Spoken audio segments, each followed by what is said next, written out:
Tuneport Induction Specialties is located approximately 1/2 hour west of Minneapolis in the town of Chaska, Minnesota. Let's take a short tour. As you can see by the lights around the door, we are full of the Christmas spirit. The customer entry, offices, and phone sales personnel occupy the front corner of the building.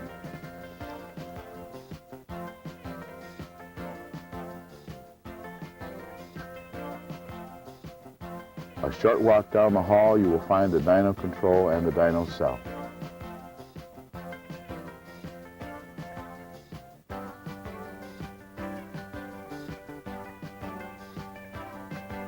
If you're looking for a door for your dyno room, try to find a hospital that is remodeling. They work great. Leaving the dyno cell area, you will walk towards the machine shop. On the way, you will pass by our product inventory. The next area contains a lathe, a Bridgeport, industrial balancer, and a seat and guide machine, which doubles as a drill press for the balancer. The back room has rooms for Magnaflux, porting and bead blasting,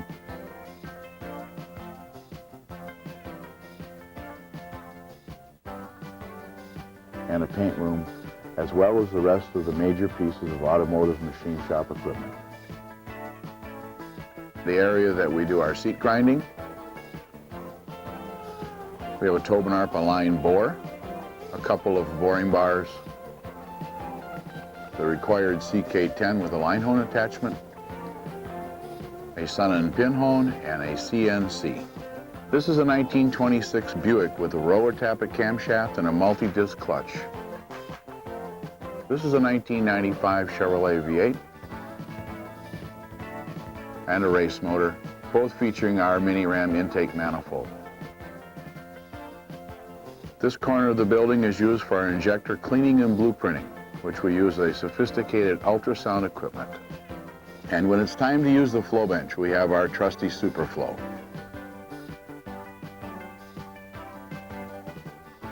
We make a header for the Corvette.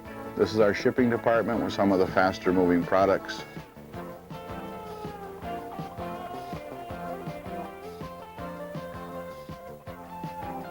And the end of the tour is our research and development shop, where we have a hoist to put things up in the air, to get at them, to make our headers and suspension products. And the subject of our talk today is our ZZ28 Camaro. But first, let's go racing.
Have drawn away from everyone else. We're going to show you now what sort of battles have been going on here these past several laps. Now here is Vardy in the white car making a move inside Lewis to take the lead going down into turn one.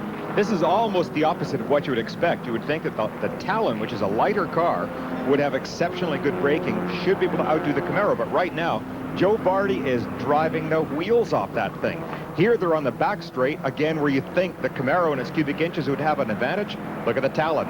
Pulls out alongside because Vardy did not get a good run on the straight, pulls along and passes him again. So just a sensational battle. So they've been trading the lead back and forth, and subsequent to the sequence we just showed you, Vardy recaptured the lead. Lewis all over him, though, and those two lead cars have pulled away from the rest of the pack. And I'm beginning to wonder just how much of a waiting game maybe Willie Lewis is playing with that Eagle, because as we watch these two cars exit the corners, You'll see the Camaro frequently is up on the curbs. He is using all of the roadway and more. In fact, he is closed right up here, but usually Vardy has been able to carry his braking so deep.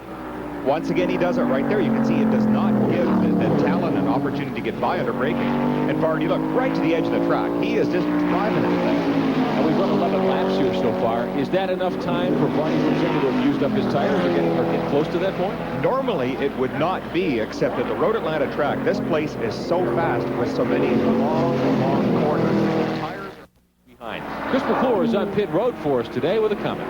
Myron Cottrell owns Joe Vardy's car. We had talked about earlier with some other folks about his tires. Does he have any left to mount a counterattack against the front? Well, I think what Joe was doing was backing off a little bit, cooling his tires, and letting the Eagle show some strength. And I think you'll see him charge up the front now. Does he have anything else to say about the car? It seems to be very strong and going deep into the corner. Well, you know, we got the Brembo brakes on it, which were allowed by SCCA this year, and it's really taken a lot of expense out of racing for us because it's an easy brake to maintain. You know, the rest of the car is products that I make through TPI Specialties, and just a place we can showcase our talent.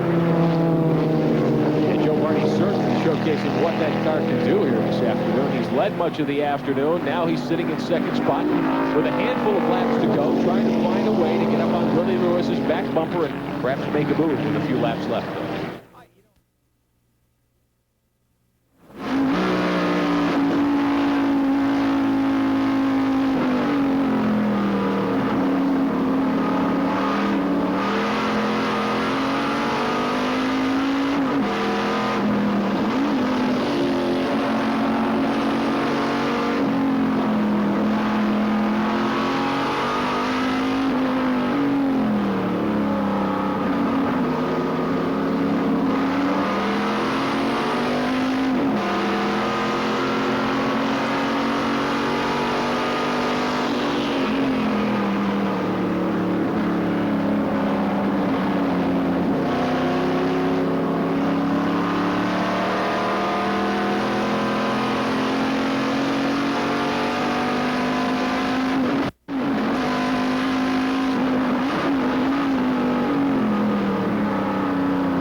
If Myron's Alzheimer's doesn't flare up, he'll hit all the right buttons, and in a few minutes you'll see that this Camaro runs just a shade better than your average third-generation version.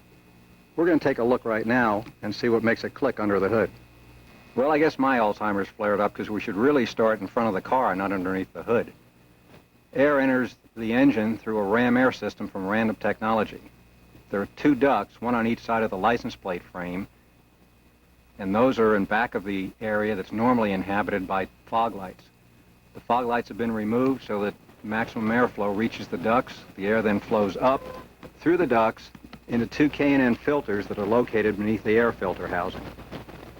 After flowing through the filter housing, the air enters a stock mass air sensor that's been modified for increased airflow, and then into a TPIS 52 millimeter throttle body instead of the 48 millimeter that's standard on these cars. The intake system also features a stock plenum that was modified for increased airflow.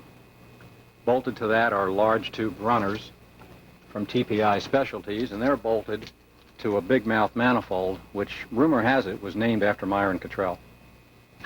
The cylinder heads are Corvette L98 aluminum castings that have been modified by CNC cylinder heads and fitted with 2-inch intake and 155 exhaust valves. Headman emission legal headers have been jet hot coated to preserve their appearance and also to reduce engine heat. The headers lead to Random Technology dual catalytic converters and a Flowmaster 3-inch exhaust system. It's a little bit too much work to take the engine apart right now, but Inside we have Keith Black hyper-eutectic pistons, total seal gapless piston rings, and an L98 super profile hydraulic roller camshaft from TPI Specialties. The rest of the short block is pretty much just a standard high-performance rebuild. The engine's connected to a 700R4 transmission that was modified by TCI Automotive, and it also features a TCI Street Fighter 12-inch torque converter. This is used with lockup. The rear axle assembly is a 7.5-inch 10-bolt that's stock in these cars, but we have U.S. Strange gears, 342 ratio, and an Auburn posi. The whole package comes together pretty well. Let's see how it runs.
This is our house Corvette. It's used primarily for autocross events.